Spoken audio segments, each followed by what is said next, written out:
Hello everyone and welcome to another bad movie review with the Unsavory Heroes, where we watch bad movies so you don't have to. I'm Thadakonda, and wow, do we have a fantastic piece of cinema for you folks, brought to you by our friends over from Italy. The title of this feature is Escape from the Bronx. Although I do have to say it is a little bit misleading, because the people in this movie are not trying to get out of the Bronx, they're actually trying to save it from an evil corporation. Although I think the reason why they went with this title was they were kind of trying to play off of Escape from New York, which came out in 1981, whereas this movie was released in 1983. But hey, it suckered me in. I mean, the only reason I picked it was because I thought it was going to be a blatant ripoff.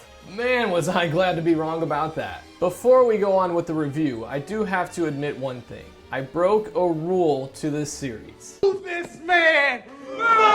And I did that with this feature because this is actually a sequel. However, I did not know this when I picked it. This movie is actually in the middle of a trilogy, preceded by 1990 The Bronx Warriors, and yes, that's the title, not the year it was released, and is followed by Endgame, not to be confused with the Avengers movie. But I guess we could say this movie is a teaser for the shitty sequels idea that we pitched last week during Super Hot. So just how bad is this movie? Well, there's only one way to find out. So throw on your leather jackets and watch out for those piles of rubble and dead bodies as we fight our way through Escape from the Bronx. This movie wastes no time in just getting us right in the thick of things. A voice from a bullhorn says for the people to leave the Bronx, and the government is planning on moving the people to New Mexico. That is a hell of a hike.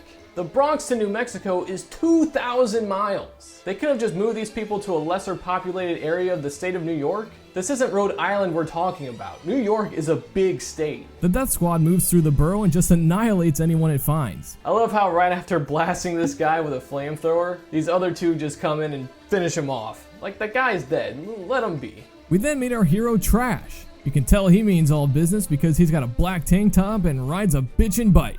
And apparently has a mini bazooka. Oh, okay, what the hell just happened here? This is straight out of Batman kind of shit. And he's at least, what, a couple hundred feet away from this chopper, and he takes it down with this tiny pea shooter that he has? Let's also point out the fact it looks like he has a 6-shooter, yet he fires 8 shots at the helicopter. We also have to give a shout out to this toy that goes flying from the helicopter blast. Fare thee well, old friend. Trash's actions piss off the death squad, so they kill his parents. But not before Trash's dad gives him the old what for. We're still in the first 9 minutes, ladies and gentlemen. One-eyed Chuck Norris does a terrible job during his security detail, and we meet bargain bin Ricardo Montalban, playing the character of Doubloon. Trash is dropping off ammo for the underground leader. Trash beats the shit out of some looters who have invaded his home. He finds his slow-roasted parents and shoots a couple more people. Why do his parents look like they got the low setting on these flamethrowers? I was expecting something more of like Uncle Owen and Aunt Beru. At a press conference, Vice President Hoffman and President Henry Clark of the GC Corporation show off their plans for building up New York. After a couple of people give a harumph, sassy reporter lady calls them out on their bullshit and gets kicked out. Back in the Bronx, we meet Floyd Wrangler, whose name is a little too on the nose and also happens to be the man running the operation to kick out, or more like kill, the people in the borough. The press starts getting in Clark's face, and then sassy reporter lady calls out Clark for more of his bullshit. Trash is very distraught over the death of his parents, and the death squad start blowing up buildings. Why does it take what looks like just one blast for these other buildings to go down? But for the one that Trash is in, it takes all day for that thing to blow up. Our hero escapes, just barely getting out of range of the next blast. Clark is pissed at Wrangler, and Mr. Wrangler lets Clark know just how badass he is. Allow me to correct you, Mr. Clark. I'm worse than anybody.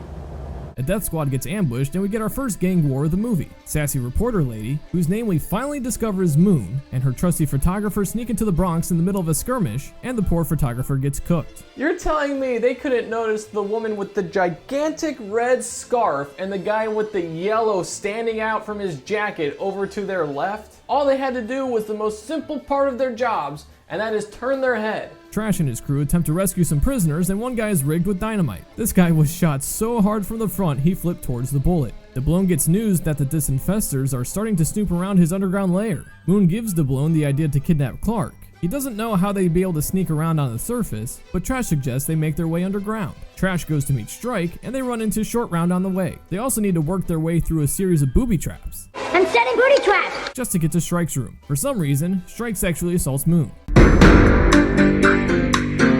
Although it is tough to say. They do act like they know each other, and he keeps saying we. I don't know, just roll with it. Junior sets up explosives throughout the tunnels, basically at every turn as the gang make their way towards Clark. This officer sounds like Ray Romano. Hey, what is this, a hen party? Shape up. Come on, you're not on vacation. Follow me. We got a job to do. Moon attempts to create a diversion, but someone shouts she's got a gun, so the police shoot her and plant a gun on her. As Clark panics and backs away, Trash nabs the crooked businessman and the hunt is on.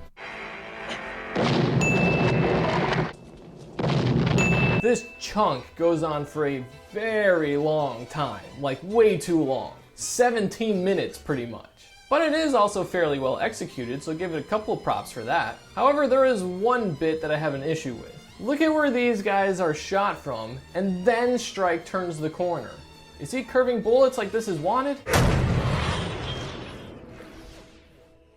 The guys deliver Clark to Doubloon, but Juana rains on the parade by informing everyone the disinfestors are outside planning an attack. This guy looks right into the camera. Hoffman meets up with Wrangler for an update, where it is discovered the disinfestors are about to gas out the gang, and that the two don't care if Clark dies. As the people try to escape the gas, they get picked off by the disinfestors. Meanwhile, Trash, Junior, Strike, and Clark go a separate way to avoid all the gunfire. However, a random explosion causes a cave-in on Trash. Clark gets away, but eventually gets killed by Wrangler. Doubloon, Big Little Man, and Juana try to make an escape, but Doubloon's concubine gets killed in slow-mo. This gunfight basically takes us through the final 30 minutes or so to the end of the movie, but not before a couple more vehicles explode, including two from Strike's shotgun from range. From downtown! Big Little Man and Doubloon also die during the battle for the Bronx. Trash gets the best of Wrangler with a well-placed bullet to the truck, and then the movie just sorta ends. Everyone's pretty much dead except for Trash, Strike, and Junior, and the Bronx is left looking worse than before.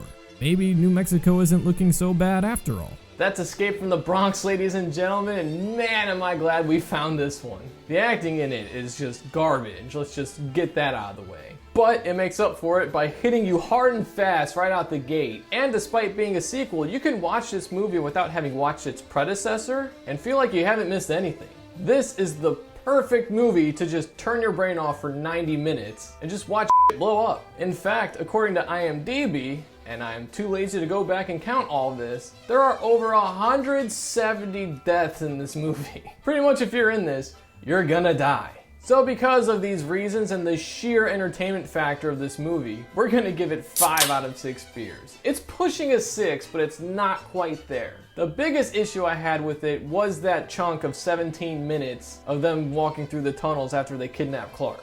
It just goes on for way too long and really drags the movie in the middle. I guess we should just keep doing Italian movies because they are by far the best movies we have done so far. That'll wrap things up for this edition of Another Bad Movie Review with the Unsavory Heroes. If you've made it to this part of the video, thanks for sticking around and showing your support. You can also help us out a little bit more by hitting those like and subscribe buttons below, and make sure to hit that bell icon, that way you get reminded every time we post new content. If you have anything you'd like to say about the review, the movie, or if you have any ideas of any future films we should cover, make sure to leave those in the comments below. We also stream on Twitch basically every Monday, Wednesday, and Friday, so stay up to date with our social media channels, that way you get updated every time we go live. Because you know what'll happen if you don't.